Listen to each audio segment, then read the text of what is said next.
안녕하십니까.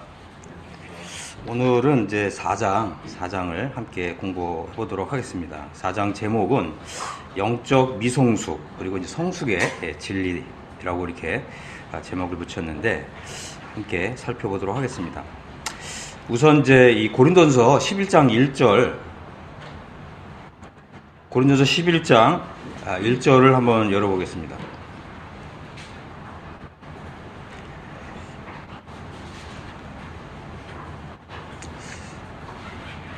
함께 읽어보겠습니다. 시작. 내가 그리스도를 본받는 자가 된 것 같이 너희는 나를 본받는 자가 되라. 우리가 이제 이 말씀을 보게 될 때 우리 신앙의 이 표본이 누구냐라고 하는 것을 한번 이제 생각해 볼 필요가 있습니다. 우리 신앙의 표본은 누구인가? 우리는 이제 누구를 따라가야 하는가? 여기 보면 이제 이방인의 사도였던 바울이 담대하게 이렇게 얘기했습니다. 내가 그리스도를 본받는 자가 된 것 같이 너희는 나를 본받는 자가 되라. 다음에 또 좀 설명을 드릴 수 있을지 없을지는 잘 모르겠지만 한번 이런 질문을 해볼 수가 있죠. 그러니까 나의 사도는 누구인가? 나는 어느 사도를 내 신앙의 표본으로 삼아야 하는가? 그럼 어떤 사람들은 나는 베드로가 좋다. 그죠? 또 어떤 사람은 나는 요한이 좋다. 그래서 요한을 내 삶의 표본으로 삼겠다. 이렇게 말하는 경우가 종종 있습니다. 그런데 이제 우리가 성경을 알게 되면 이 사도 바울이 아주 담대하게 이런 얘기를 했잖아요. 내가 그리스도를 본받는 자가 된 것 같이 너희는 나를 본받는 자가 되라. 이것은 이제 이방인의 사도로서 사도 바울이 우리에게 나를 쫓으라라고 아주 담대하게 선언하고 있는 걸 보게 됩니다. 우리가 이제 나중에 좀 더 공부를 하게 되면 사실 하나님께서는 유대인들이 쫓아야 될 본으로 12사도들을 정하셨고요. 이방인인 우리가 쫓아야 될 본으로 바울을 정해주셨어요. 이게 하나님의 뜻이고 하나님의 섭리가 있습니다. 우리가 이제 이런 부분들을 생각하지 못할 때에는 나는 이제 베드로를 쫓겠다. 나는 사도 요한을 쫓겠다. 이제 이렇게 얘기할 수가 있잖아요. 그러나 이제 어쨌든 우리의 이제 신앙의 표본은 이 사도 바울을 우리 신앙의 표본으로 삼아야 된다. 이제 이렇게 말씀을 좀 드리고 싶고요. 그다음에 이제 그 사도행전 9장에 보면 사도행전 9장에 보면은 9장 20절에 보면 사울은 주님을 믿은 즉시 9장 20절에 보면 즉시 각 회당에서 예수가 하나님의 아들이심을 전파했습니다. 여기 보면 이제 즉시로라고 하는 단어가 나오잖아요. 즉시로. 사도 바울은 이 주님을 믿은 즉시 예수께서 하나님의 아들이심을 전파했습니다. 근데 우리는 좀 어떤가요? 우리의 신앙은 주님을 믿은 지 수년이 흘러도 아니면 주님을 믿은 지 십수년이 흘러도 이 사도 바울과 같은 이제 이런 어떤 신앙의 면모가 나타나지 않는 이런 걸 보게 됩니다. 우리는 사실은 이제 사도 바울을 본받아야 되는데 문제는 뭐냐 하면 우리가 이 하나님이 정하신 것은 뭐냐 하면 우리가 사도 바울을 우리 신앙의 표본으로 삼고 우리가 사도 바울을 본받는 자가 되어야 된다는 것이 하나님께서 정하신 원칙이고 또 원리고 또 그것이 이제 섭리라고 하는 것입니다. 그런데 우리가 한번 생각해 보겠습니다. 과연 내가 이 사도 바울과 같은 삶을 살 수 있느냐? 라고 했을 때 뭔가 간격이 느껴지지 않습니까? 내가 과연 사도 바울을 본받을 수 있는가? 라고 이렇게 했을 때 사도 바울과 나 사이에 뭔가 이 신앙의 어떤 간격이 느껴진다고 하는 거죠. 종종 어떤 분들은 이런 얘기를 합니다. 우리가 어떻게 사도 바울을 본받을 수가 있냐? 사도 바울은 하나님이 특별하게 은사도 주셨고, 그죠? 또 하나님께서 특별하게 사도 바울을 부르신 어떤 신앙에 있어서 사도 바울은 너무나 고차원적인 분이고 우리는 그거보다는 못한 이렇게 저차원적인 이런 신앙을 가진 사람인데 우리가 어떻게 사도 바울을 우리의 어떤 신앙의 표본으로 삼고 쫓아갈 수 있느냐? 나는 그렇게는 못한다. 이제 이런 답변을 하는 분들이 의외로 많이 있습니다.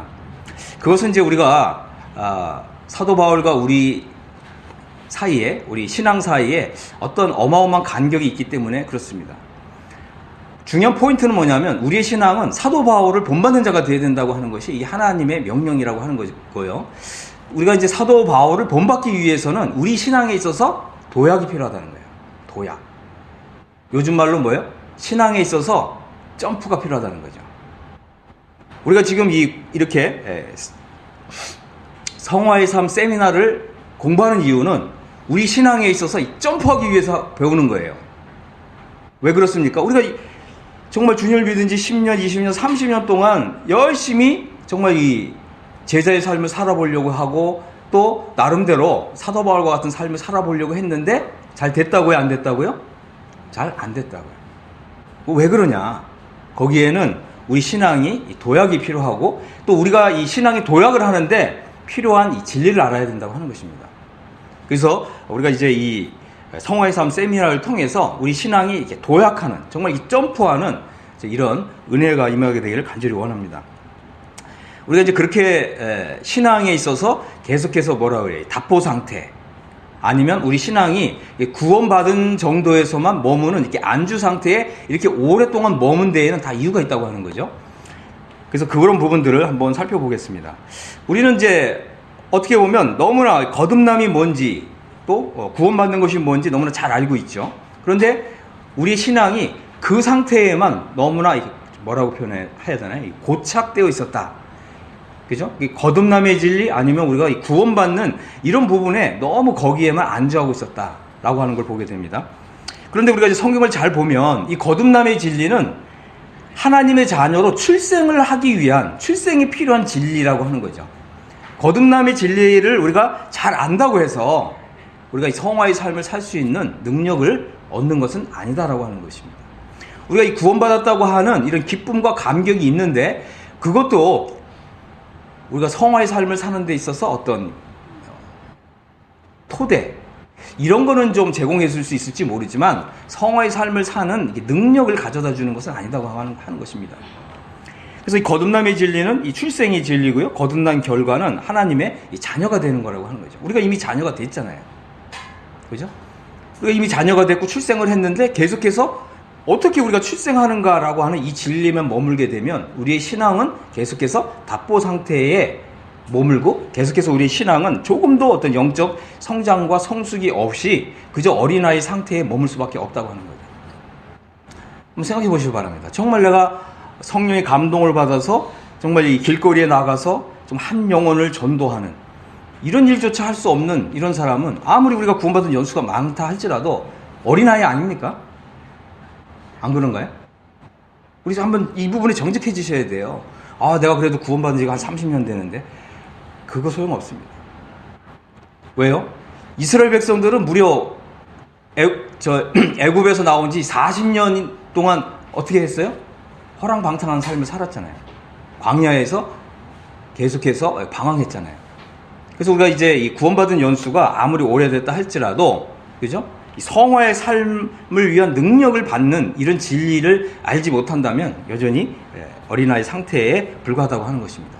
그리고 우리가 이 성화의 삶을 살기 위한 능력을 받아서 실제적인 성화의 삶을 살지 않으면 하나님 보실 때는 다 어린아이에 불과하다고 하는 거죠. 그래서 한번 좀 거듭남의 좀 진리를 살펴보도록 하겠습니다. 우선 이제 베드로전서 1장 23절에 보면 이렇게 되어 있습니다. 너희가 거듭난 것이, 여기서 보면 본어게인 한 거죠. 우리가 다시 태어난 거죠. 그래서 너희가 거듭난 것이 썩어질 씨로 된 것이 아니요 썩지 아니할 씨로 된 것이니 하나님의 살아있고 항상 있는 말씀으로 되었느니라. 그래서 우리는 이제 이런 말씀은 너무나 잘 알잖아요. 그죠?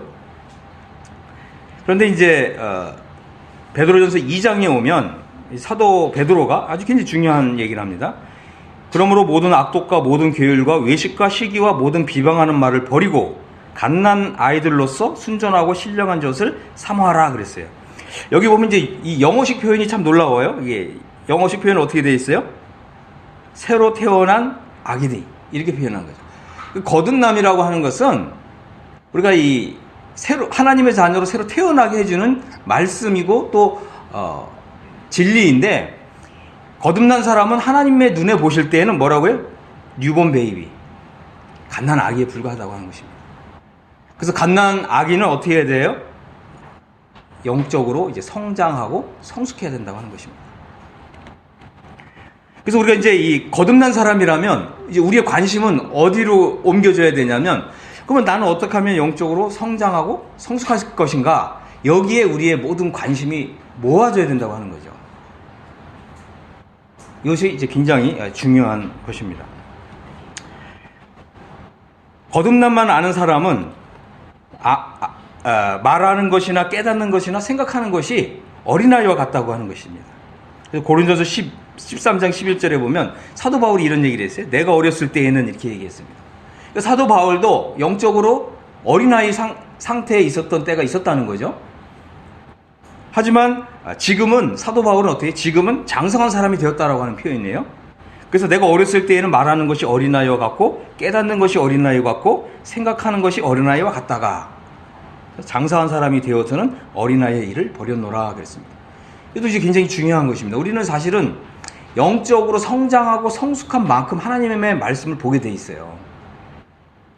그러니까 우리가 구원받은 지 아무리 연수가 오래됐다 할지라도 정말 이 영적 성장과 성숙에 관한 이런 진리를 알지 못하고 그저 이제 거듭난 거에만 기뻐하고 거듭난 사실에만 행복해하고 거기에만 마냥 하나님 말씀을 읽어도 그런 거듭남의 영적 출생에 관한 말씀들만 보고 거기에만 행복해한다면 우리는 어떻게 해요? 하나님 말씀을 그런 수준에서 보는데 고착화된다는 거예요.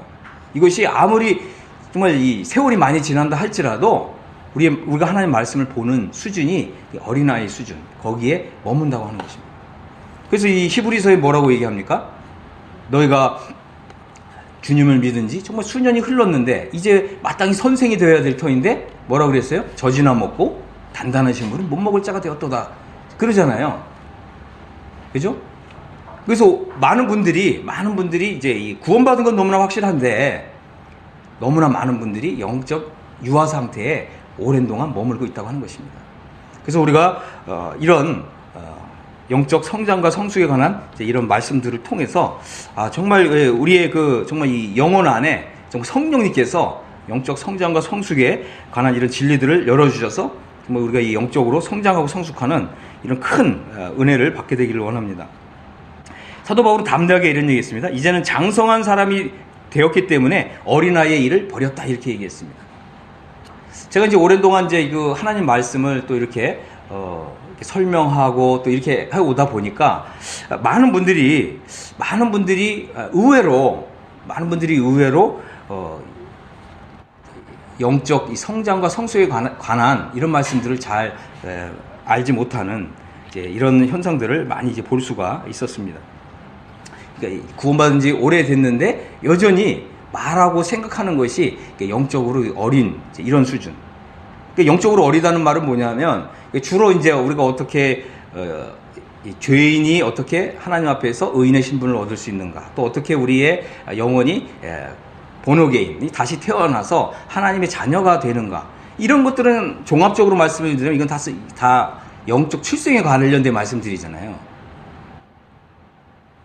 의외로 많은 분들이 우리가 어떻게 하면 영적인 성장을 하고 영적인 성숙을 할 수 있을 것인가, 또 하나님께서는 우리에게 영적 성장과 성숙의 표본으로 누구를 보여주셨냐면 이 그리스도의 장성한 분량이라고 하는 이제 이런 기준을 우리에게 말씀을 해주셨거든요. 그러니까 사도 바울은 예수 그리스도의 장성한 분량이라고 하는 그 목표를 향해서 그 영적 추구를 한 것이고 사도 바울은 거기에 도달한 사람인 거죠. 그러니까 우리도 마찬가지로 사도 바울이 앞서간 이런 이 믿음의 길을 우리가 쫓아가게 되면 사도 바울과 같이 이런 고백을 할 수 있다는 거죠. 나도 어렸을 때에는 말하는 거, 생각하는 거, 행동하는 것이 어린아이 같다가 이제 장성한 사람이 되었기 때문에 어린아이의 일을 버렸습니다. 이렇게 말할 수 있다는 거죠. 이게 얼마나 놀라운 것인지 모릅니다. 또 에베소서 4장 13절에 보면 영적으로 어린아이는 어떻게 해요? 사람의 괴술과 간사한 유혹에 잘 빠지고 다양한 교리라고 하는 것은 이 사람이 이야기하는 교리, 또 저 사람이 이야기하는 교리, 이런 교리에 밀려다닌다고 하는 거죠. 이게 에베소 4장 13절에 보면 이런 말씀이 있습니다. 온전한 사람을 이루어야 된다. 그리고 그리스도의 장성한 분량이 충만한 데까지 이르러야 된다. 왜냐하면 이 그리스도의 장성한 분량이 충만한 데까지 이르지 않냐면 어떻게 해요? 어린아이 상태에 머물기 때문에 사람의 괴술과 간사한 유혹에 빠져서 모든 이런 교리들에 밀려다니면서 요동하게 된다라고 하는 이런 뜻입니다. 제가 이제 깜짝 놀란 거는 참 우리 모임의 성도분들 중에서 신천지로 간 분들이 의외로 많더라고요. 여러분 상상이나 한번 해보셨습니까? 어떻게 신천지 같은 데를 가요? 근데 신천지 가는 분들이 대부분 주님 믿은 지 1년, 2년 된 분들이 안 가요. 10년, 20년 된 분들이 가요. 굉장히 충격적이죠.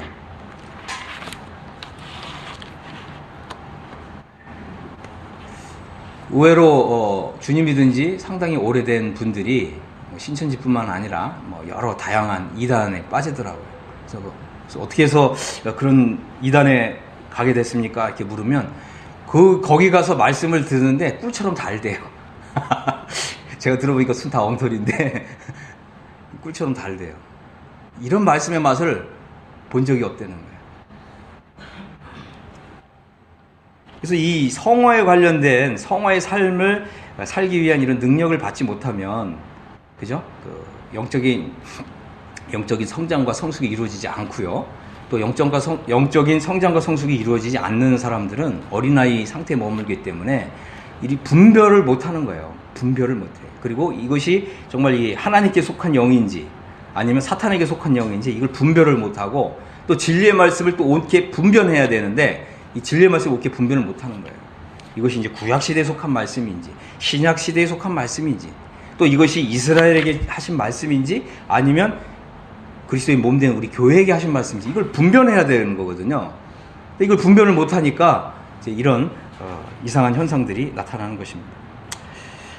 그 다음에 히브리서 5장 12절에 보면 때가 오래므로 너희가 마땅히 선생이 될 터인데 너희가 다시 하나님의 말씀의 초보가 무엇인지 누구에게 가르침을 받아야 할 것이니 젖이나 먹고 단단한 식물을 못 먹을 자가 되었도다.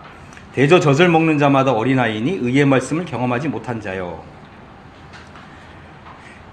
자, 여기 보면 이제 때가 오래므로 이 뜻은 뭐냐면 믿은 지 상당히 오랜 세월이 흘렀는데도 여전히 어린아이 상태에 머물 수 있다고 하는 것입니다. 우리가 이제 히브리서라고 하는 성경을 조금 이제 이해할 필요가 있는데, 히브리서는 이 주님을 믿은 지 적어도 30년 이상 된 사람들에게 쓴 책이 히브리서입니다. 그런데 주님을 믿은 지 30년 이상 됐는데도 어땠다고요? 때가 오래되었는데도 여전히 어린아이 상태에 머물렀다고 하는 것입니다.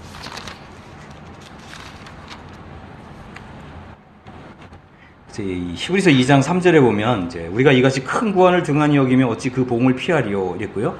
이 구원은 처음에 주로 말씀하신 바요 들은 자들이 우리에게 확증한 바니 이렇게 되어 있는데요. 이게 조금 우리 한글 표현상 조금 어렵잖아요. 이 말은 뭐냐면 이 구원은 처음에 주님이 전파하셨던 복음이다라고 하는 뜻입니다.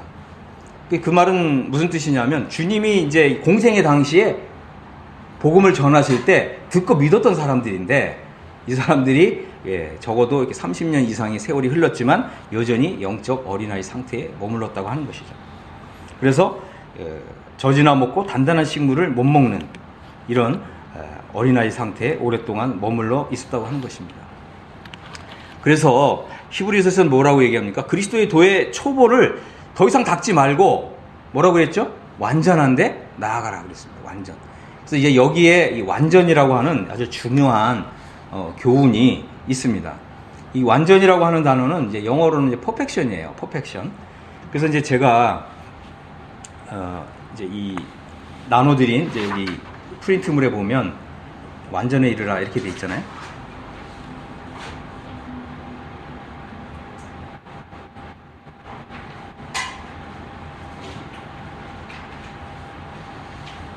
그래서 이제 완전이라고 하는 아주 중요한 이제 교훈이 있습니다. 그래서 이 완전에 이른 사람들은 어떻게 해요? 장성한 사람들이고 또 하나님의 말씀에 있어서 이 단단한 식물, 하나님의 말씀에 있어서 의의 말씀을 경험하고 또 이 의의 말씀을 자기 삶에 실천하는 이런 사람들이 완전에 이른 사람이고 이 장성한 자라고 하는 것입니다. 그래서 저희는 지각을 사용함으로 연단을 받아 선악을 분별하는 자들이니라 이렇게 성경은 우리에게 말씀을 주고 있습니다. 젖을 먹는 사람은 어린아이고, 그죠? 어린아이는 의의 말씀을 경험하지 못한 자다 그랬습니다.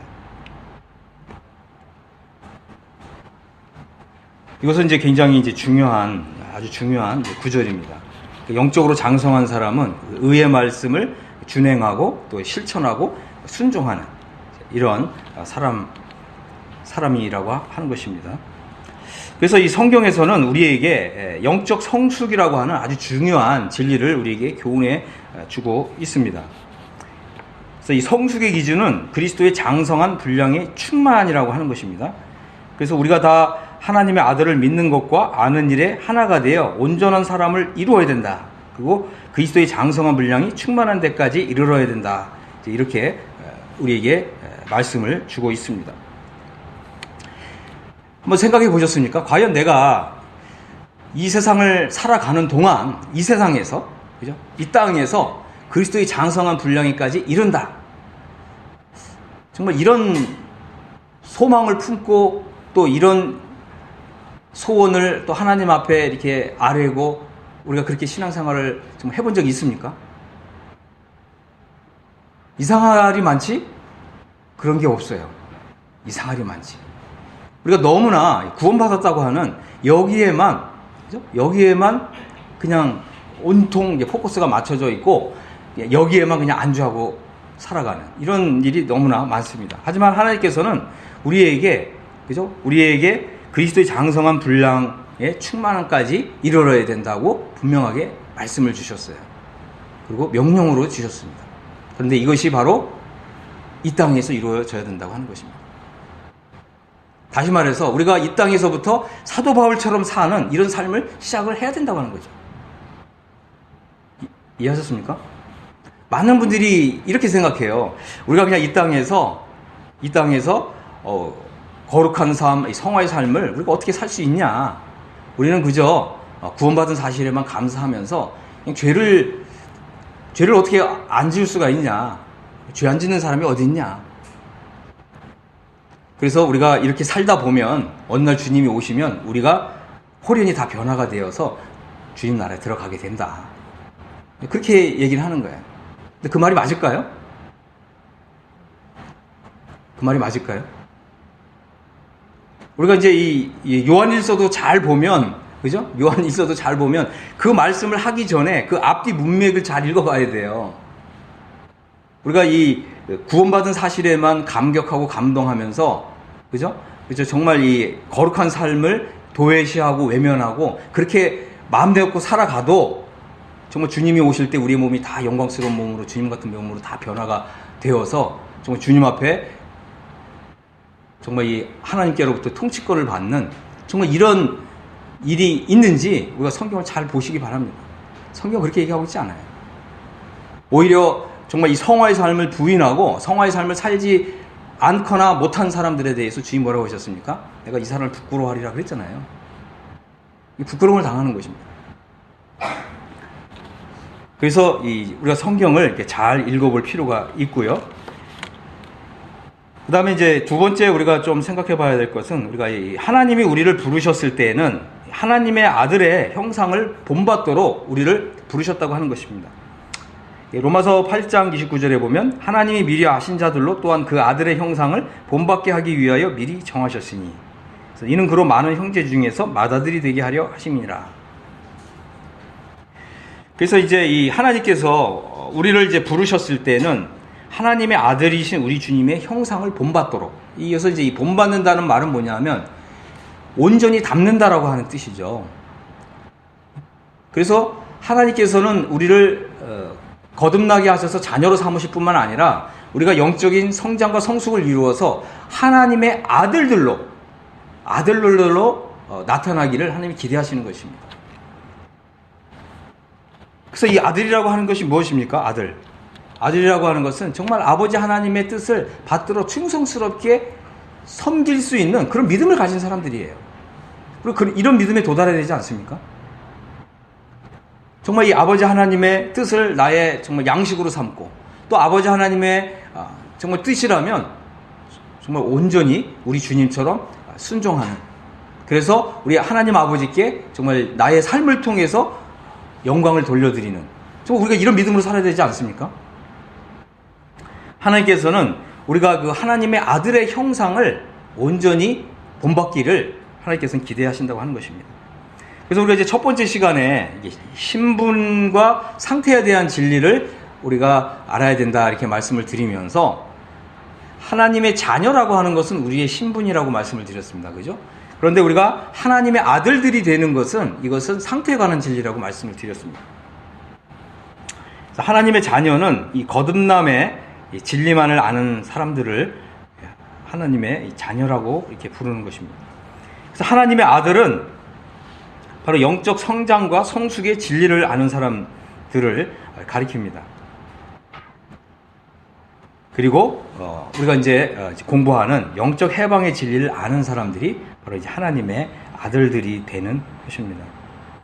그러면 우리가 이제 장래에 하나님 나라에 갔을 때 하나님의 자녀 상태인 사람, 그러니까 이제 신분상으로는 둘 다 동일하게 하나님의 자녀예요. 그러나 상태적으로 봤을 때는 어떤 사람은 여전히 어떻게 어린아이 상태, 어떤 사람은 하나님의 아들들의 상태, 이렇게 되는 것입니다. 이해하셨죠? 그러니까 하나님의 아들들이 된 사람은 여전히 하나님 앞에서는 자녀라고 하는 이런 신분을 갖고 있지만 상태적으로는 하나님의 아들들이라고 하는 것입니다.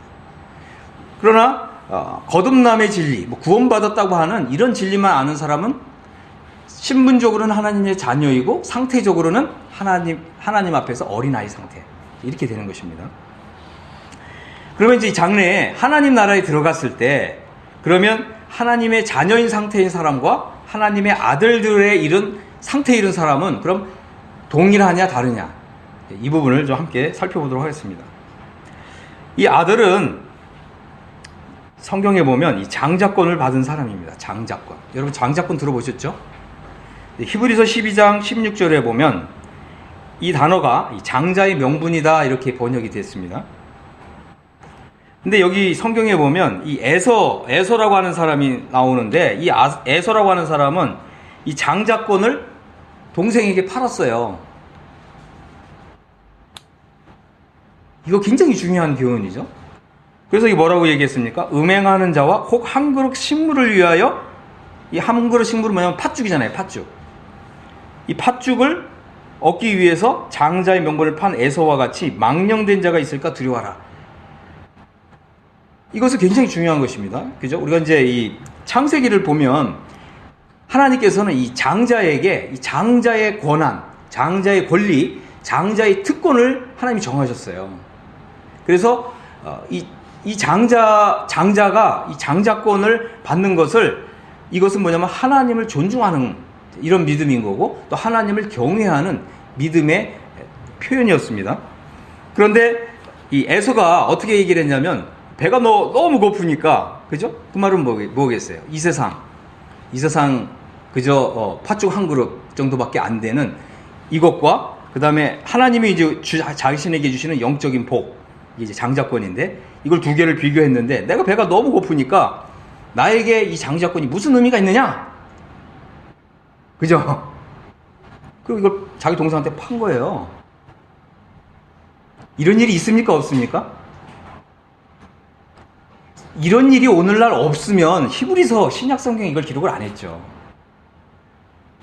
이런 일이 지금도 일어나고 있기 때문에 히브리서에서는 이런 교훈을 하고 있는 것입니다. 다시 말씀을 드리면 이 장자의 권리, 장자의 명분, 이 장자권을 이 세상 썩어 없어질 것을 얻기 위해서 이 영적인 이 장자권 권리를 팔아버린 사람들은 이같이 큰 구원에 참여하지 못한다고 하는 것입니다. 그래서 우리가 좀 잘 아는 사람 있잖아요. 짐 엘리엇이 이런 얘기를 했어요. 이 세상에 영원하지 않은 것을, 영원한 것을 위해서, 영원한 가치가 있는 것을 위해서 이 세상에 영원하지 않은 것을 포기하는 사람은 결코 바보가 아니다. 그죠? 무슨 말인지 이해가 되시죠? 정말 영원한 것을 위해서, 영원한 가치가 있는 것을 위해서 이 세상에 있는 것, 이 세상에 뭐 영원한 것과 비교했을 때 과연 비교할 가치가 있나요? 그것이 어떤 것이라 할지라도, 이 세상에 있는 것이 그것이 어떤 것이라 할지라도, 심지어 이제 히브리서 11장에서 뭐라고 그래요? 바로의 공주의 아들이라고 하는 이런 것을 그냥 포기한다 할지라도 하나님이 주시는 상급을 나는 바라보겠다. 이게 모세의 믿음이었잖아요. 그래서 히브리서에서는 이 장자의 명분을 팔아버린 사람을 이렇게 망령된 자다 이렇게 표현을 하는 거예요. 망령되다. 망령되다는 말은 뭐냐면 뭐 보통 어리석은 사람이 아니다 뭐 그런 뜻이겠죠.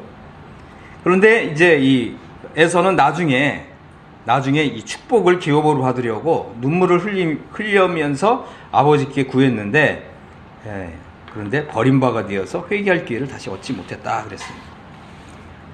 그래서 이 성경에서는 이 장자권을 이만큼 중요하게 교훈을 하고 있습니다. 자, 이제 한번 창세기 27장 28절을 보면 이제 이 이삭이 야곱에게 축복을 합니다. 그런데 여기에 보면 이 장자권이 나오는 거예요. 장자권. 그래서 하나님은 하늘의 이슬과 땅의 기름짐이며 풍성한 곡식과 포도주로 내게 주시기를 원하노라. 여기 보겠습니다.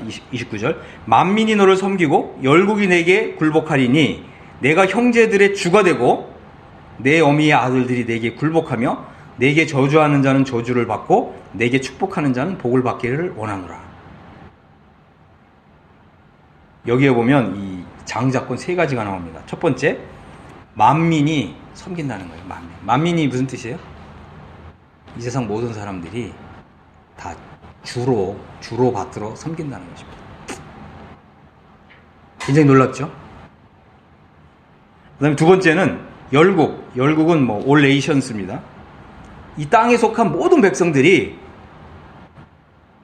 그 앞에 엎드려서 절하한다는 거예요. 이것이 바로 이 장자권의 축복입니다. 세 번째는 형제들 가운데 주가 된다는 거죠.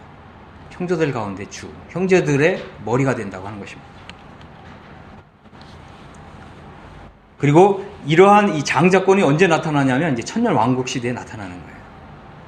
천년왕국 시대.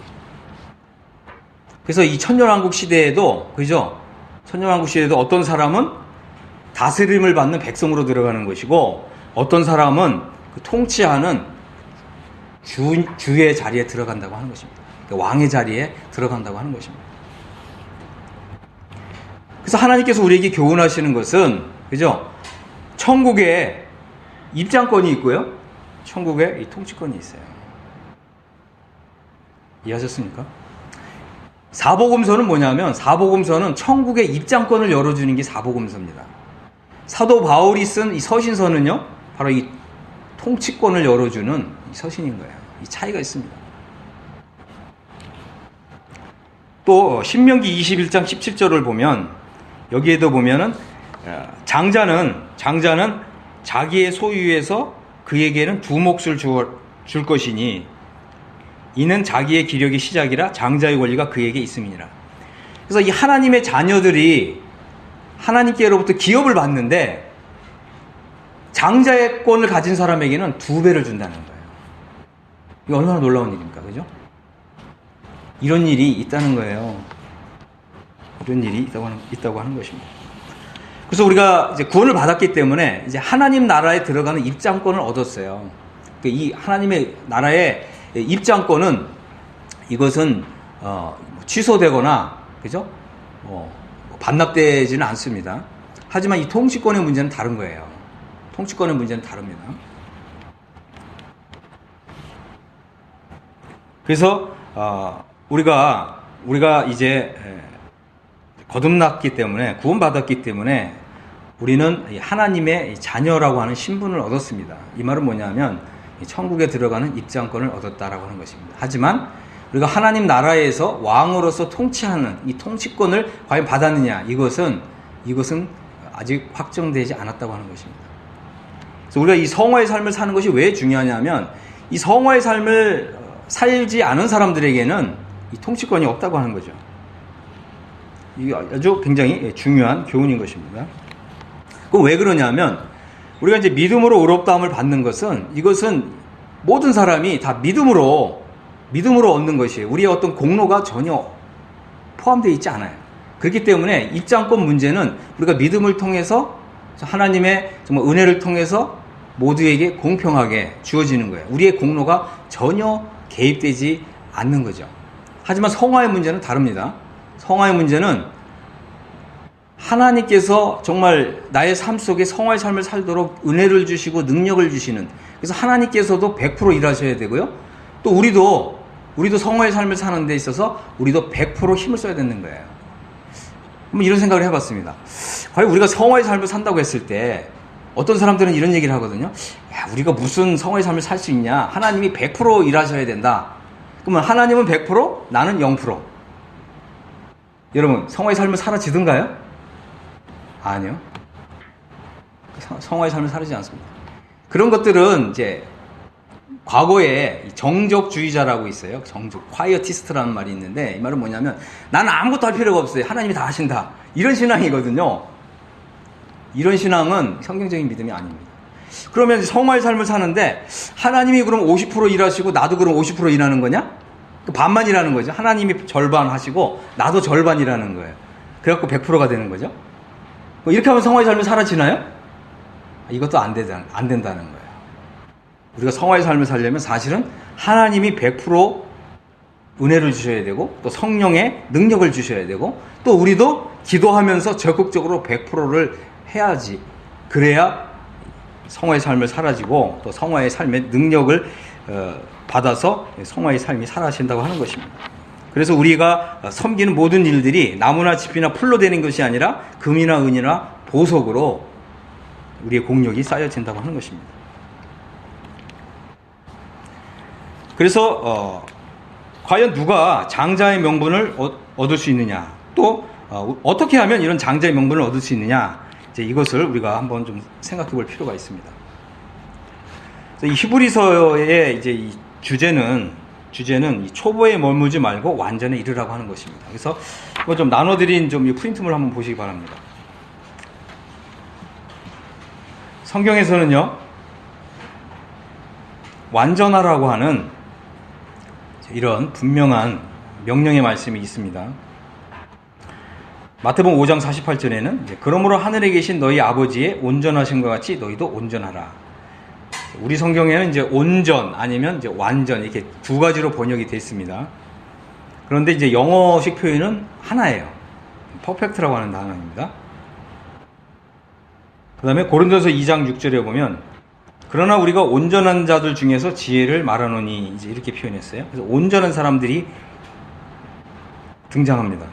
그래서 고린도 교회에도 온전한 사람들이 있었습니다.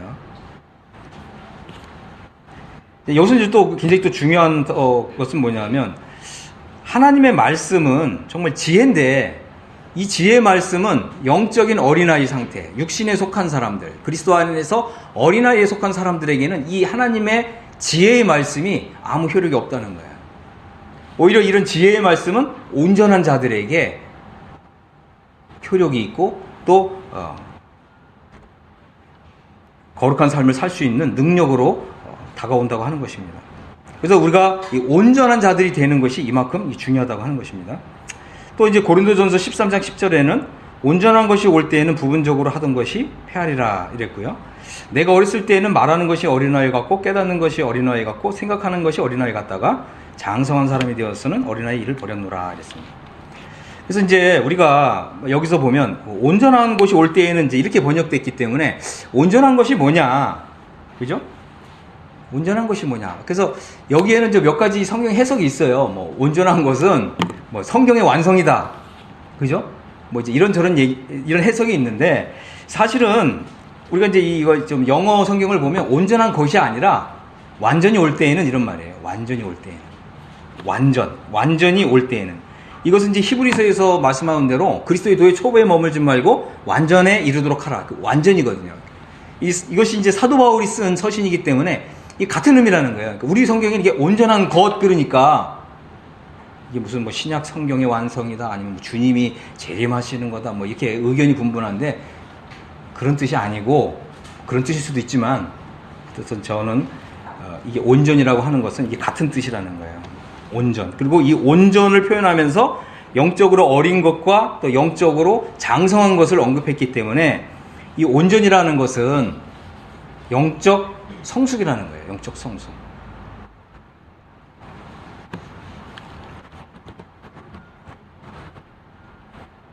그래서 이제 뭐 우리가 혹시라도 뭐 주석서를 살펴보면 이 퍼펙션, 그죠? 퍼펙션이라고 하는 이 단어는 영적 성숙이다. 성격에서 영적 성숙을 말하는 거다. 이제 이런 구절들, 이런 해석들을 많이 볼 수가 있습니다. 중요한 것은, 그죠? 이 온전한 것이 오게 되면 어떻게 된다고요? 장성한 사람이 되고, 이 온전한 것이 올 때에는 어린아이의 일을 버리게 된다고 하는 것입니다. 그리고 하나님께서는 우리가 이 완전에 이르기를 하나님께서는 바라고 기대하신다고 하는 것입니다. 또 고린도후서 13장 9절에는 이런 말씀이 있습니다. 너희가 온전하게 되는 것이다. 있어요. 이런 얘기를 했습니다. 그래서 사도 바울이 정말 그리스도 안에서 내가 힘을 다하여 수고하는 것은 바로 여러분들을 그리스도 안에서 완전한 자로 세우기 위함입니다. 이렇게 얘기한 거예요. 여러분, 이 완전에 이르는 것이 얼마나 중요한 건지 이해하셨습니까? 우리는 이제 구원받은 사람이기 때문에 이제 구원받은 사람에게 우리에게 정말 중요한 것은 나 자신이 완전에 이르는 거예요. 정말 중요한 것이죠. 자, 그 다음에 갈라디아서 3장 3절에는 보면 너희가 이같이 어리석으냐 성령으로 시작하였다가 이제는 육체로 온전하게 되느냐. 우리 성경에는 육체로 마치겠느냐 이렇게 번역되어 있는데 영어식 표현을 보면 육체로 완전하게 되려느냐 이런 뜻입니다. 다시 말씀을 드린다면 우리가 이제 이게 완전이라고 하는 것은 그렇죠? 그리스도의 장성한 분량에 이르는 걸 얘기하는 것입니다. 근데 이것이 우리의 육체의 노력으로 되는 것이 아니라고 하는 것이죠. 무엇으로 된다고요? 성령의 능력으로 된다고 하는 것입니다. 다시 말씀을 드린다면 우리가 이제 로마서 8장에서 보는 것처럼 생명의 성령의 법으로 된다고 하는 것입니다. 에베소 4장 13절에서는 우리가 다 하나님의 아들을 믿는 것과 아는 일이 하나가 되어 온전한 사람을 이루어 이렇게 되어 있잖아요. 이것도 perfect man 이렇게 되어 있습니다. 골로새서 1장 28절에서도 우리가 그리스도를 전파하여 각 사람을 권하고 모든 지혜로 각 사람을 가르치면 각 사람을 그리스도 안에서 완전한 자로 세우려 함이니 그랬습니다. 그러니까 우리가 일단 나 자신이 그리스도 안에서 완전한 자로 세움을 받는 것, 이것이 정말 중요한 주제라고 하는 것입니다. 디모데전서 3장 17절에는 이는 하나님의 사람으로 온전케 하며 그랬습니다. 하나님의 사람으로 온전케 된다는 말은 무슨 뜻일까요? 모든 선한 일을 행하기에 온전케 된다. 그래서 이 완전한 사람은, 그죠? 하나님의 사람으로서 완전한 사람은 모든 선한 일을 행하기에 완전한 사람이라고 하는 거죠. 그래서 이 하나님이 생각하실 때 이 선한 일, 여기에는 많은 부분이 있죠. 한마디로 얘기하면 그리스도로 살고, 그리스도에 의해서 살고, 그리스도를 위해서 살고, 그리스도로 말미암아 살고, 또 그리스도, 길이요 진리요 생명이신 그리스도로 사는 삶. 바로 이것이 완전한 사람이라고 하는 것입니다. 우리의 이제 이 목표는, 그죠? 그리스도 안에서 완전한 사람이 되는 것. 어떻게 그리스도 안에서 완전한 사람이 되느냐. 이것이 이제 우리에게 중요한 과제라고 하는 것입니다. 히브리서 6장 1절에서는 이제 그리스도의 도의 초보를 버리고 완전한 대로 나아가라. 우리가 다 실수가 많으니 만일 말에 실수가 없는 자면 곧 온전한 사람이라. 곧 온몸도 굴레 씌우리라. 그래서 이제 이 성경에서는 정말 우리가 이제 거듭나서 하나님의 자녀가 되었다라고 하면 완전한 사람에 이르러야 된다고 하는 것입니다. 완전한 사람은 뭐예요? 아버지 하나님의 뜻이라면 그 뜻에 즉각적으로 순종하는 사람이에요. 우리 주님처럼. 이해하셨습니까? 어때요? 완전한 사람이 되는 게 좀 어려운 것 같습니까? 쉬운 것 같습니까? 어려운 것 같아요? 네. 이제 우리가 그거 어려운 것 같이 생각되는 이것이 그렇게 어려운 게 아니구나, 이런 거를 이제 알게 될 겁니다. 그래서 이제 신약 성경에서는 우리가 이제 하나님의 자녀가 되는 거, 그것뿐만 아니라 우리가 하나님의 아들 상태로 영적으로 성장하고 성숙하는 거, 이것이 매우 중요한 교훈으로 우리에게 말씀하고 있다고 하는 것입니다. 그래서 이제 하나님의 아들 상태에 이르는 게 뭔가 한번 좀 살펴보도록 하겠습니다. 자, 마태복음 5장 9절에는 화평케 하는 자는 복이 있나니 저희가 하나님의 아들이라 일컬음을 받을 것이미요. 이렇게 말씀하셨어요. 자, 여기 보면 화평케 하는 자는 복이 있다 이렇게 말씀하셨어요. 그죠? 그러면 화평케 하는 일이 쉽다는 거예요? 어렵다는 거예요? 어떻게 생각하세요? 교회 안에 어떤 두 자매님이 서로 다퉈요. 그러면 내가 그 중간에 이제 중재자 역할을 해야 되는데 중재자 역할을 하는 게 쉬워요? 어려워요? 어렵죠. 왜 어렵죠? 왜 어려운 거예요? 수준이 비슷하니까 어렵잖아요. 그죠? 수준이 비슷한 사람이 중재하려고 하니까 어렵잖아요. 근데 두 사람에게서 존경을 받는 사람이라면 중재하는 게 쉬워요? 어려워요? 쉽죠. 우리가 이런 것을 좀 이해할 필요가 있습니다. 그래서 교회 안에 여러 가지 일들이 있을 수 있는데 우리가 단순히 그냥 성도라고 하는 이런 입장에서 누군가를 중재하기는 너무 어려워요. 그러나 우리가 이 존경받는 그들에게 있어서 정말 이분은 정말 이 성도는 이 형제님은 아니면 이 자매님은 정말 내가 존경하는 분이야, 존경하는 사람이야 이렇게 한다면 중재하기가 쉬운 거죠. 그래서 이 화평케 하는 자는 복이 있다고 그랬고요. 저희가 하나님의 아들이라 일컬음을 받는다고 그랬어요. 여기서 또 이제 중요한 교훈은 뭐냐면 이게 이제 우리 주님이 하신 말씀인데 하나님의 자녀인 사람과 하나님의 아들인 사람을 구분하신 거예요. 맞죠? 맞잖아요. 그냥 우리가 단순히 하나님의 자녀된 상태에 있는 사람은 화평케 하는 일을 못한다는 거예요. 영적으로 어린 사람이 다 똑같이 어린데 무슨 화평케 하는 일을 하겠어요. 그러나 정말 이분은 영적으로 정말 성숙한 분이야. 내가 평소에 존경하는 분이야. 그렇다고 하면 화평케 하는 일을 한다는 거죠.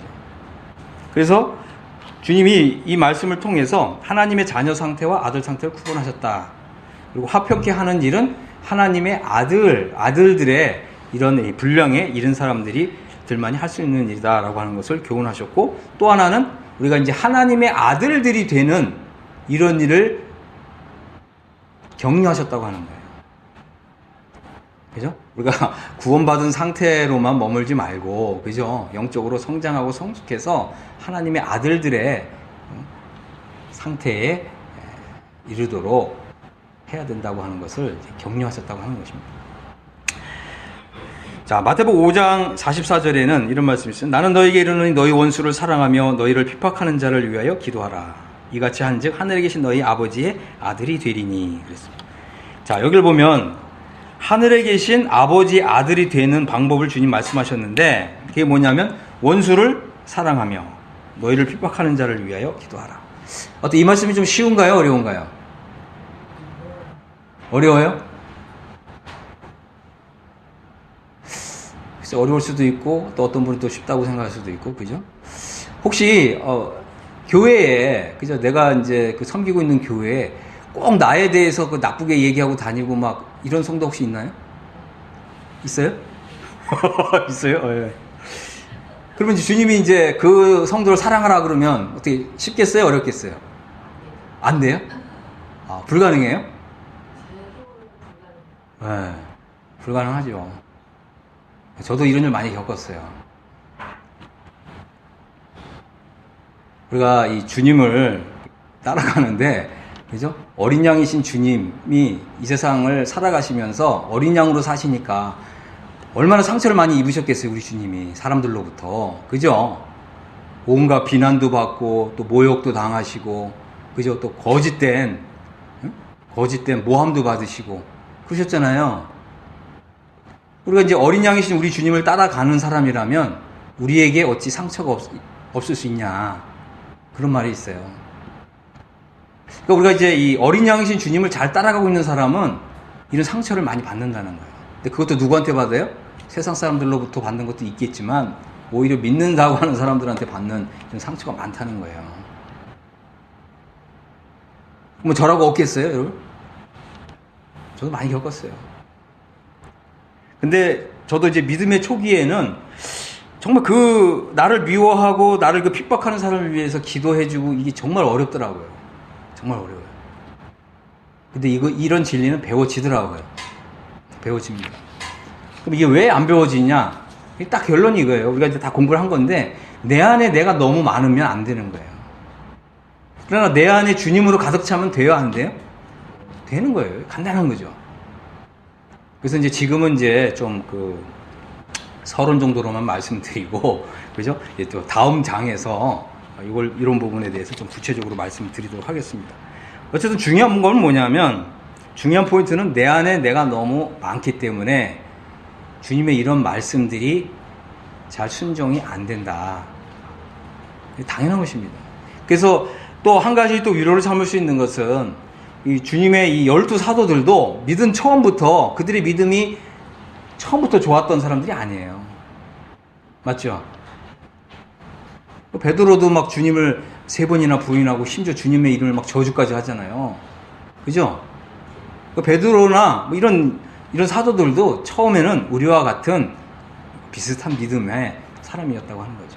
하지만 변화를 받았다는 거예요. 변화를 받았다. 그들에게 있어서 뭔가 내적인 이런 전환이 일어났다고 하는 것입니다. 터닝 포인트가 생겼다는 거예요.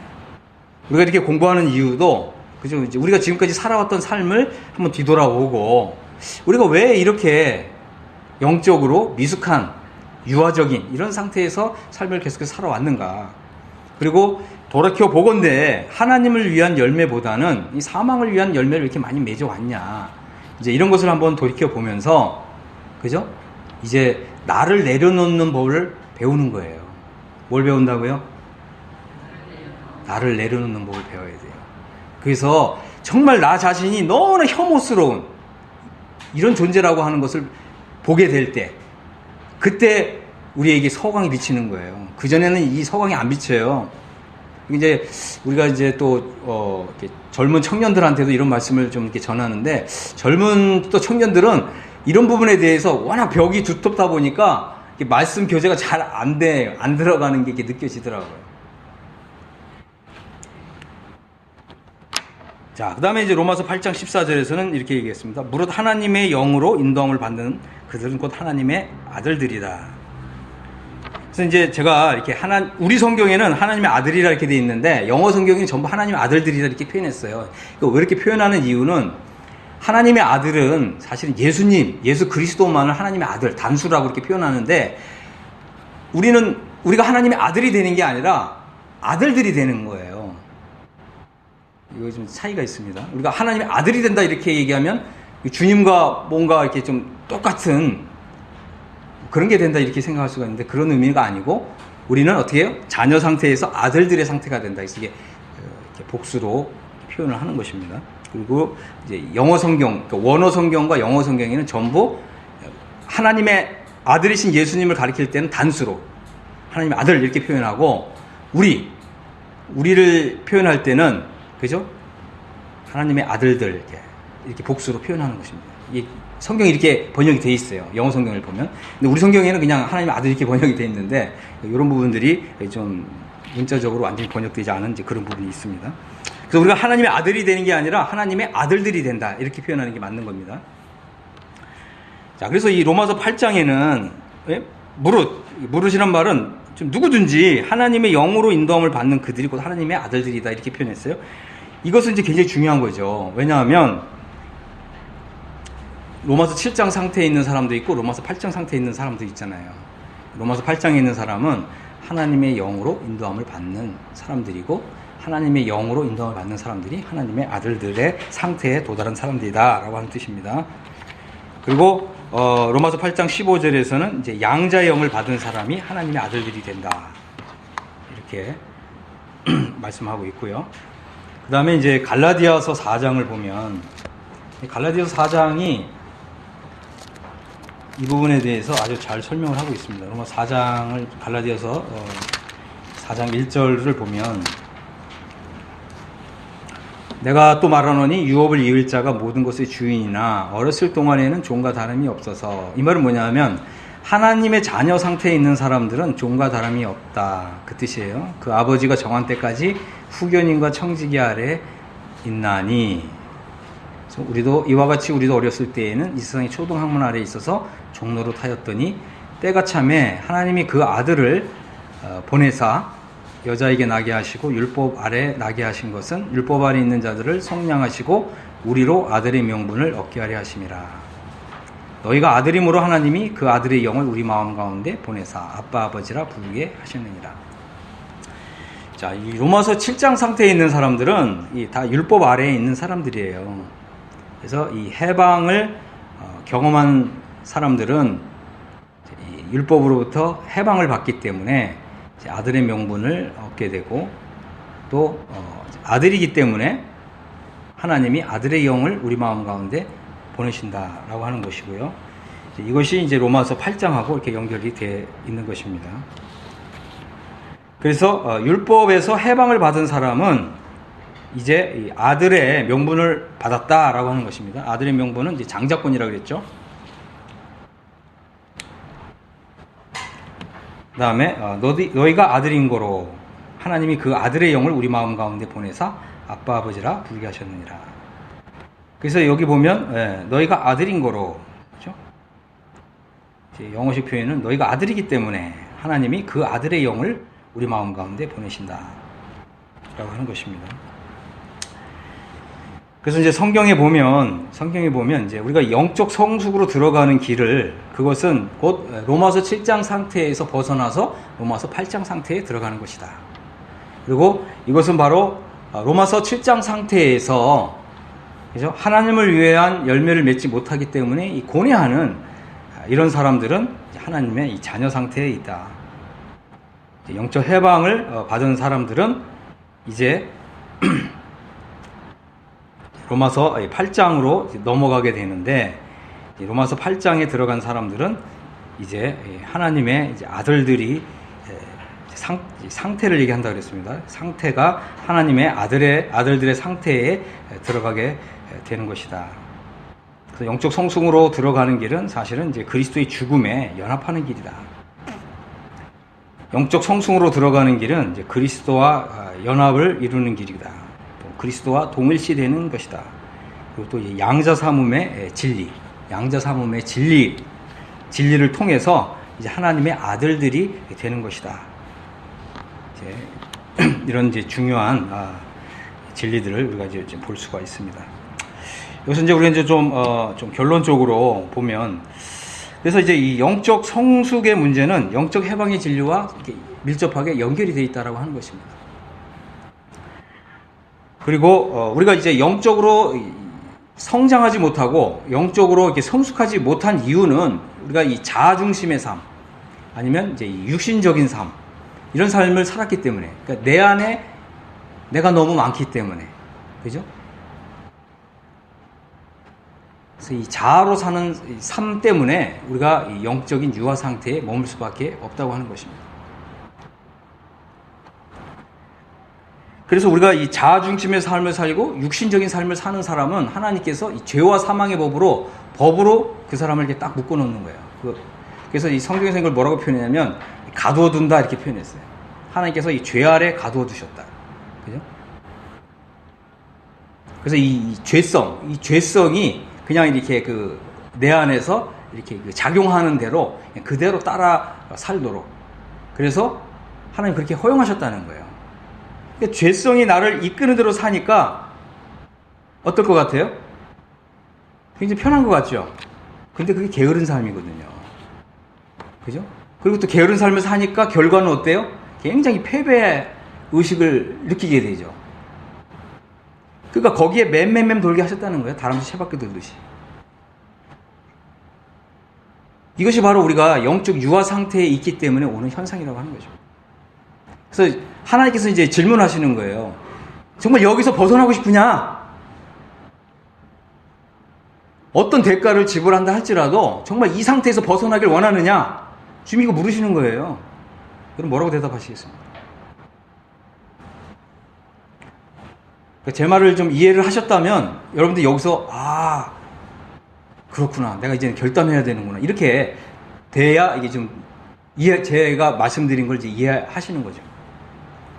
그래서 정말 이 죄와 사망의 법 아래에서 생명의 성령의 법 아래로 들어가는 길은 영적 해방을 경험함으로써 되는 것인데, 우리가 이제 지난번에 이제 공부를 했지만 영적 해방이 이루어지는 것은 결국 뭐라고 그랬어요?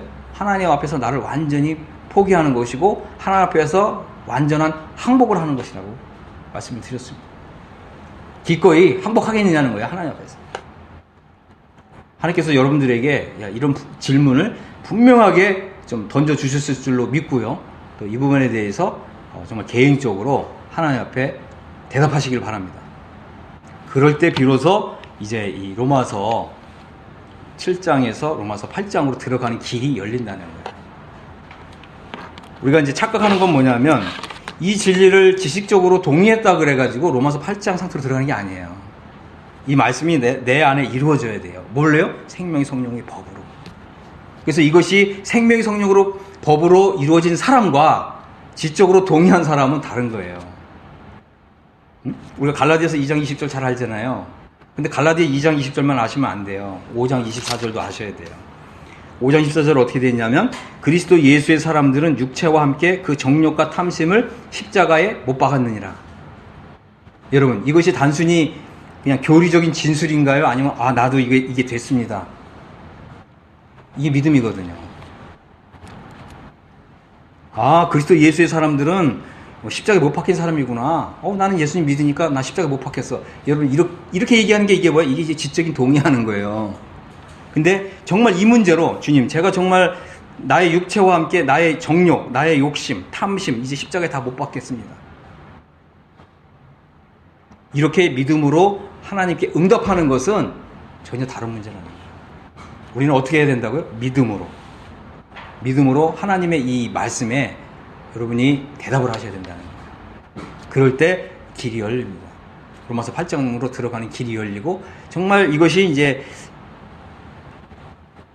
영적으로 고민하고 정말 영적으로 고뇌하고 정말 나 자신을 온전히 다 십자가에 못 박고 나는 이제 온전히 나 자신이 정말 하나님의 의의 병기로 드려진 이런 삶을 살 것이냐, 여러분이 이 부분에 대해서 하나님께 응답을 하시기를 바랍니다.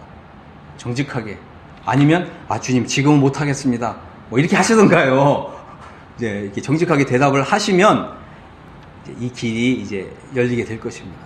근데 이제 이런 부분에 대해서 우리가 어떤 고뇌가 없고 고민이 없고 갈등이 없고 난 그리스도 함께 죽었어? 이거 죽은 게 아니에요. 갈라디아 2장 20절은 항상 현재형입니다.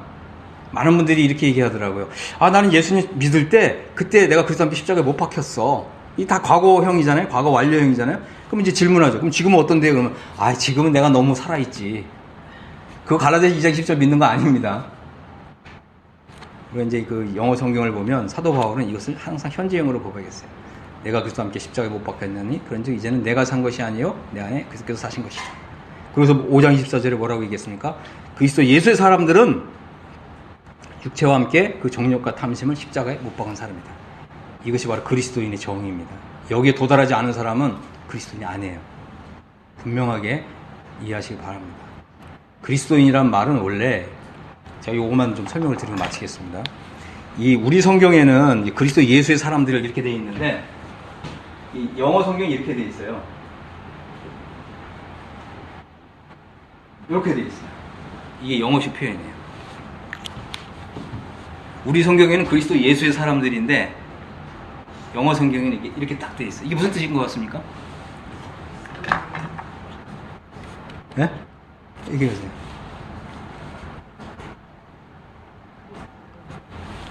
이 말씀 그대로잖아요. 육체와 함께 그 정욕과 탐심을 십자가에 못 박았기 때문에 그리스도의 사람이 된 거예요. 그리스도와 더 이상 나눌 수 없는 사람이 된 거예요. 우리가 여기에 도달해야 되지 않겠습니까? 아멘? 네, 기도하고 이번 시간을 마치도록 하겠습니다. 아버지 하나님, 정말 저희가 하나님의 아들들이 되는 이 놀라운 교리를, 또 교훈을, 또 진리를 배울 수 있게 된 것을 감사를 드립니다.